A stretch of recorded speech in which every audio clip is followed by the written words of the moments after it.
Hello friends, आज हम लोग बात करेंगे रिजर्व फंड को लेकर, जो नॉन प्रॉफिट मेकिंग ऑर्गेनाइजेशन का एक शॉर्ट वर्किंग्स भी कर सकते हैं हम इसे, और इसका application non profit making organisation में नेसेसरी माना जाता है।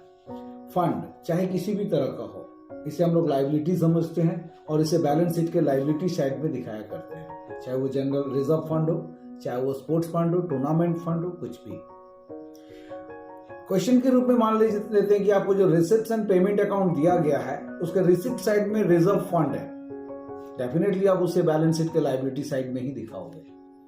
लेकिन कभी कभी मान लेते हैं कि वहां पर स्पोर्ट्स फंड दिया हुआ है 30,000 का, और साथ में जो पेमेंट साइड है उधर स्पोर्ट्स एक्सपेंसेस दिया हुआ है 25,000 का। तो इस स्थिति में आप जब बैलेंस शीट बनाओगे तो लायबिलिटी साइड में स्पोर्ट्स फंड 35,000 में से 25,000 को लेस करके 5,000 आप लिखोगे। कहीं कहीं पर आप देखोगे कि स्पोर्ट्स फंड नहीं देकर वहां लिख रहा है प्रोसीड्स फ्रॉम टूर्नामेंट या प्रोसीड्स फ्रॉम स्पोर्ट्स, कुछ भी। तो चलिए हम मान लेते हैं कि प्रोसीड्स फ्रॉम टूर्नामेंट ही मान लेते हैं कि आपने एक टूर्नामेंट का आयोजन किया और वहां से आपको 30,000 रुपीज प्राप्त हुई। You have received 30,000 from tournament, and the expenses of tournament are given there, that is 20,000.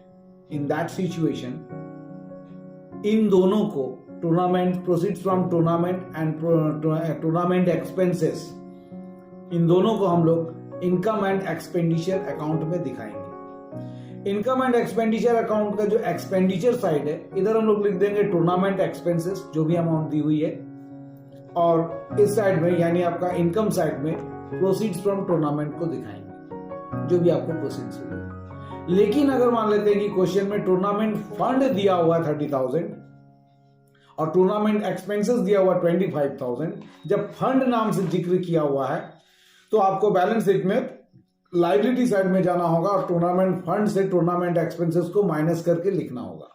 यानी जब भी आप किसी रिसिप्ट एंड पेमेंट अकाउंट को देख रहे हो और इनकम साइड में अगर देख रहे हो कि tournament expenses, sports expenses, prizes given, कोई आइटम दिया हुआ है, रिगार्डिंग रिसिप्ट साइड में उसका फंड बना हुआ है, जैसे tournament fund, sports fund, prize fund, तो आप उसे इनकम एंड एक्सपेंडिचर अकाउंट पे नहीं लिखोगे। तो आपको उसे बैलेंस शीट में ले जाना होगा लायबिलिटी साइड में, और फंड में से जो भी खर्चा हुई है उसे लेस करके लायबिलिटी साइड में लिखना होगा। बट कभी कभी ऐसा भी देखने को मिलता है कि टूर्नामेंट फंड है आपका 30,000 और टूर्नामेंट एक्सपेंसेस जो हो गया वो 35,000 हो गया। तो सर यहां पर आप लेकिन बैलेंस शीट में शो नहीं करोगे। वाई? अभी तो हमने बताया कि फंड होगा तो लायबिलिटीज में होगा डेफिनेटली, बट फंड रहा कहां? आपके पास फंड कितना था? 30,000। आपने खर्च कितना किया? 35,000। यानी आपका फंड तो जीरो हो गया, आपका एक्सेस एक्सपेंडिचर हो गया कितना? 5,000 का। तो फंड वैल्यू कम हो और खर्चा अगर ज्यादा हो, एक्सपेंसेस अगर ज्यादा हो, तो आपको इनकम एंड एक्सपेंडिचर अकाउंट का एक्सपेंडिचर साइड में डेबिट तरफ टूर्नामेंट एक्सपेंसेस के नाम से 5,000 दिखाना पड़ेगा। यानी फंड का वैल्यू ज्यादा होगा तभी वो लायबिलिटीज में जाएगा। अगर फंड खत्म हो जाती है, एक्सेस खर्चा होता है, तो आपको इसे एक्सपेंडिचर साइड में दिखाना पड़ेगा उस नाम से, चाहे टूर्नामेंट के नाम से हो, चाहे स्पोर्ट्स के नाम से हो, चाहे प्राइजेस के नाम से हो। ये था बेसिक कॉन्सेप्ट। लेकिन फंड को लेकर कुछ क्वेश्चन इस प्रकार दी जाती है। फॉर एग्जांपल मान लेते हैं कि आपको दिया गया है टूर्नामेंट फंड, दैट इज 30,000, 30,000 रुपया का टूर्नामेंट फंड है, and again you have received donation for tournament. आपको डोनेशन के रूप में 20,000 मिला। किस नाम से? टूर्नामेंट के नाम से। आपके पास ऑलरेडी 30,000 का फंड बना हुआ था, आपको उसी टूर्नामेंट के नाम से कहीं से दान मिला, वो भी कितना? 20,000 रुपया का। यानी आपका वो टूर्नामेंट फंड अब 50,000 का हो गया। अब इस पैसे को आप कहां के? आप इस पैसे को इन्वेस्ट कर देते हो मार्केट में। आपका पैसा भी सुरक्षित रहेगा, साथ में आपको उस इन्वेस्टमेंट के ऊपर इंटरेस्ट भी मिलेगी। चलिए मान लेते हैं कि उस 50,000 में से 40,000 को आपने इन्वेस्ट कर दिया मार्केट में 10% इंटरेस्ट के अगेंस्ट में। यानी पर ईयर अगर आप 40,000 छोड़ देते हो तो 4,000 का इंटरेस्ट आपको मिलना है। और मान लेते हैं कि क्वेश्चन में दिया हुआ है interest received from investment, tournament fund investment, that is 3,000। यानी जो टूर्नामेंट फंड को आपने मार्केट में इन्वेस्ट किया वहां से आपको इंटरेस्ट कितना मिला, 3,000 रुपया इंटरेस्ट प्राप्त हुई। अब इसे आप कैसे रिप्रेजेंट करोगे? अगर एक और उसमें डाला हुआ है टूर्नामेंट एक्सपेंसेस 20,000। इतना सारा देने के बाद क्वेश्चन में लिखा हुआ how the above items are shown in the non profit making organisation. तो सबसे पहले आप go to the balance sheet, liability side में जाओ, जाके सबसे पहले लायबिलिटी साइड में लिखो टूर्नामेंट फंड जो आपके पास पहले से 30,000 मौजूद थी, फिर उसमें प्लस करो डोनेशन जो आपको टूर्नामेंट के नाम से 20,000 रुपया मिला, तो हो गया आपका 50,000।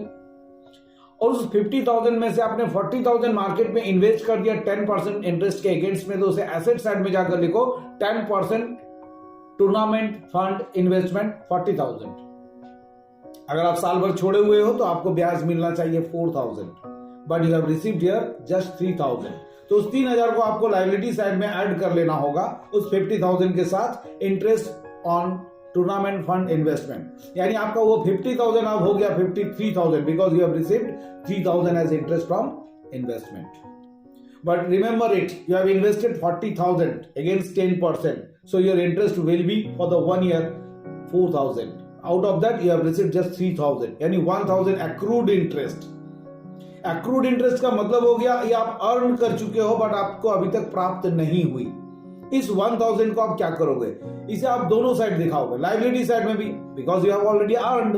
अगर आप अर्न कर चुके हो तो आप अपना लायबिलिटी साइड में फंड में जोड़ दो उसे 1,000 को एक्रूड इंटरेस्ट ऑन इन्वेस्टमेंट के नाम से, यानी वो 53 प्लस 1,000 54,000 हो गया। एसेट साइड में भी लिखना होगा because you have not received till now, तो आप एसेट साइड में जाके लिखोगे एक्रूड इंटरेस्ट ऑन इन्वेस्टमेंट 1,000। एक बार तो आपने 40,000 की इन्वेस्टमेंट दिखाया ही है, साथ में एक्रूड इंटरेस्ट के रूप में 1,000 रुपया दिखाओगे। आपका लायबिलिटी साइड का जोड़ लेकिन 54,000 हो गया। 30,000 प्लस 20,000, फिर अगेन आपने 3,000 इंटरेस्ट को ऐड किया, फिर एक्रूड इंटरेस्ट के नाम से 1,000 ऐड किया, तो आपका अमाउंट वैल्यू हो गया 54,000। फिर लेस करो जो टूर्नामेंट पे आपने खर्चा किया, 20,000 का एक्सपेंसेस हुई रिगार्डिंग टूर्नामेंट। उस 54,000 में अगर आप 20,000 को लेस कर देते हो तो your remaining value will be 34,000, that will be shown in the liability side. तो फाइनली आपका टूर्नामेंट फंड का वैल्यू अभी लायबिलिटी में कितना दिखेगा? 34,000। एसेट साइड में 10% टूर्नामेंट फंड इन्वेस्टमेंट दिखेगा 40,000 और एक्रूड इंटरेस्ट के रूप में दिखेगा 1,000। इस प्रकार हम लोग फंड वैल्यू को, यानी फंड से रिलेटेड कोई क्वेश्चन अगर आए आप उसे इस प्रकार से ट्रीट कीजिएगा in the income and non profit making organisation में।